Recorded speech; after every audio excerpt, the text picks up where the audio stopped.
একই কাণ্ড, জুবিনের আবেগে আগুন ধরল আসামে।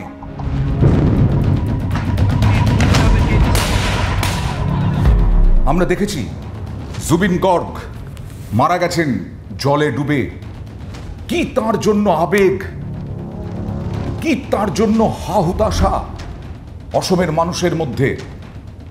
আমি এর আগেও বলেছিলাম, জীবদ্দশাতে দেখিনি কোনো একজন শিল্পীর প্রতি এরকম আবেগ, এরকম লক্ষ লক্ষ মানুষ রাস্তায় নেমে পড়েছেন। এমনকি লিমকা বুক অফ রেকর্ডসে জুবিনের যে প্রতি শ্রদ্ধা জানাতে মানুষের জমায়েত, তার নাম উঠে গেছে, ৪র্থ স্থানে রয়েছে। তারপরে ৫ জনকে গ্রেফতার করা হয়েছিল। সেই ৫ জনকে গ্রেফতারের পরেও আবেগ যে একটুও প্রশমিত হয়নি। জুবিনের মৃত্যু নিয়ে যে মানুষের ক্ষোভ, দুঃখ, যন্ত্রণা এখনো আছে, তার প্রমাণ পাওয়া গেল আরও একবার। কোথাও কি অসম সরকার ভেবেছিল যে স্তিমিত হয়ে গেছে, যার যার মতো মানুষ ঘরে চলে গেছেন? না, এখনো জুবিনের প্রতি আবেগ স্তিমিত হয়নি। এখনো ভেতরে ধিকি ধিকি জ্বলছে আগুন। মানুষ জানতে চাইছেন তাদের প্রিয় শিল্পী, তাদের প্রিয় জননেতাও যদি বলি, প্রতিবাদীও যদি বলি, তার মৃত্যু হলো কিভাবে, এটার সঠিক তদন্ত চাইছেন জুবিন শুভানুধ্যায়ীরা, জুবিনের অনুরাগীরা। এখনো তারা মানতে পারছেন না জুবিনের মৃত্যু। কি হলো আজকে? শ্যামকানু মহন্ত, যিনি ধৃত, যিনি অর্গানাইজার, সিঙ্গারের ম্যানেজার অর্থাৎ জুবিনের manager Siddharth Sharma, suspended APS officer Sandipan Garg, যিনি জুবিনের আত্মীয়, এবং আরও ২ জন, নন্দেশ্বর বোরা। এই যে ৫ জন, এই ৫ জনকে গুয়াহাটি জেল থেকে অসমের বাক্সা জেলে ট্রান্সফার করা হলো। কারণ পুলিশ হেফাজত এদের শেষ হয়েছে, এবার জেল হেফাজতে বাক্সায় নিয়ে যাওয়া হলো, গুয়াহাটি থেকে বেশ অনেকটা দূরে। কিন্তু তাতে আগুন জ্বলল কেন? আগুন জ্বলল এই কারণে, জুবিনের ভক্তরা মনে করলেন আসলে রাজনৈতিকভাবে প্রভাব খাটিয়ে এই ৫ জনকে অনেক দূরে ঠেলে দেওয়া হলো, অনেক দূরে সরিয়ে দেওয়া হলো, যাতে গুরুত্ব কমে যায় এই মামলার। এবং এইটাই একটা চক্রান্ত, একটা কনস্পিরেসি, একটা ষড়যন্ত্র হিসেবে দেখছেন সাধারণ মানুষ। আসলে সরকার যদি ভেবে থাকে যে অনেকটা স্তিমিত হয়ে গেছে, আগুন আর জ্বলবে না, আগুন জ্বলেনি। এই প্রথম আগুন জ্বলল জুবিনের জন্য। যে গাড়িটা করে জুবিন গর্গের মৃত্যুতে ৫ জন ধৃত, তাদেরকে নিয়ে যাওয়া হলো বাক্সায়, তারপরে আগুন জ্বলল।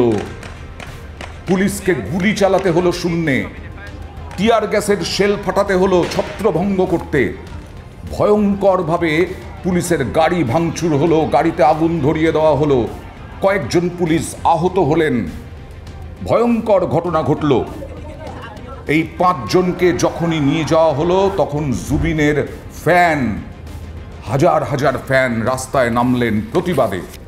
আবার বলছি, তাদের সন্দেহ যে জুবিনের আসলে এই যে জেল স্থানান্তর, জেল হেফাজতে কেন গুয়াহাটি শহরে রাখা হবে না, এই প্রশ্ন তুলতে শুরু করলেন ফ্যানেরা। জুবিন গর্গের মৃত্যুর তদন্ত কি হচ্ছে এখনো পর্যন্ত এগোয়নি। সিট গঠন হয়েছে, এসআইটি স্পেশাল ইনভেস্টিগেশন টিম গঠন হয়েছে, সিআইডির হাতে তদন্তভার গেছে। হেমন্ত বিশ্ব শর্মা দেখিয়েছেন যে জুবিন গর্গের পরিবারের, জুবিন গর্গের ফ্যানেদের তিনি পাশে আছেন।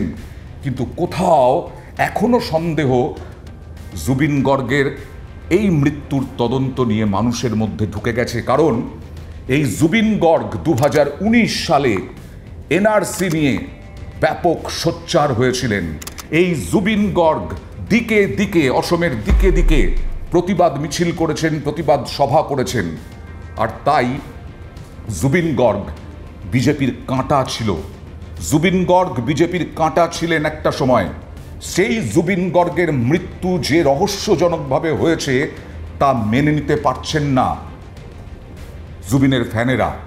আর তাই হেমন্ত বিশ্ব শর্মা আগামী যে বিধানসভা ভোট, অনেকেই মনে করছেন সেই বিধানসভা ভোটের দিকে তাকিয়েই মানুষের আবেগকে কাজে লাগাতে জুবিন গর্গের মৃত্যুর পর হেমন্ত বিশ্ব শর্মা কাঁধে নিয়েছিলেন জুবিনের মরদেহ। হেমন্ত বিশ্ব শর্মা অনেক আয়োজন করেছিলেন শ্রদ্ধা জানানোর জন্য মানুষকে, কিন্তু তার পরে হেমন্ত বিশ্ব শর্মা কি প্রতিশোধ নিতে চাইছেন? কেৱলমাত্ৰ ৰাজনৈতিকভাৱে কিছু লোকে নিজৰ অভিসন্ধি পূৰণ কৰাৰ বাবে ৰাজ্যত যি এক ভয়ানক পৰিৱেশ সৃষ্টি কৰিব খুজিছে সি সঁচাকৈ গৰিহণাযোগ্য।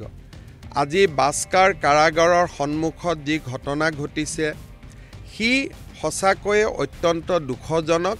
কাৰণ অসমৰ দৰে এখন সভ্য দেশত বা ভাৰতৰ দৰে এখন সভ্য দেশত ন্যায় প্ৰদানৰ প্ৰক্ৰিয়া সম্পূৰ্ণ কৰাৰ বাবে আদালতৰ ওপৰত আমি সদায় আমার বিশ্বাস রাখিবই লাগিব। অনেকে বলছেন এই যে কাজিন জুবিনের যে আত্মীয় যাকে গ্রেফতার করা হয়েছে, জুবিনের আত্মীয়কে গ্রেফতারও নাকি উদ্দেশ্য প্রণোদিত, এরকমটাও অনেকের অভিযোগ। কারণ জুবিনের পরিবারকে বিব্রত করতে, জুবিন যেহেতু একেবারে এনআরসির সময় বিজেপি সরকারের কাঁটা ছিলেন, সেই কারণে উদ্দেশ্য প্রণোদিতভাবে গ্রেফতার করা হয়েছে জুবিনের আত্মীয়কে, অর্থাৎ প্রাক্তন পুলিশ অফিসারকে, এরকমটাও অনেকের মনে আছে। আর সেই অনেকের মনের যে ধিকি ধিকি আগুন, সেটা আজকে লেলিহান শিখায় পরিণত হলো, একেবারে ভয়ঙ্করভাবে প্রতিরোধ হলো। যদিও ওই বাক্সা জেল এখন কড়া নিরাপত্তা বেষ্টনীর মধ্যে মুড়ে ফেলা হয়েছে, যেটা মনে করা হচ্ছে, যেটা মনে হচ্ছে মানুষের, জুবিনের শুভানুধ্যায়ীদের, জুবিনের অনুরাগীদের, যে এই মামলাটা লঘু করার চক্রান্ত চলছে কোথাও। তাই যদি হয় তাহলে কিন্তু আবার আগুন জ্বলবে, আবার লক্ষ লক্ষ মানুষ রাস্তায় নামবেন। একবার যখন নেমেছেন বারবার নামবেন জুবিনের অনুরাগীরা। দেখার বিষয় এখন কোন দিকে যায় এই মামলা।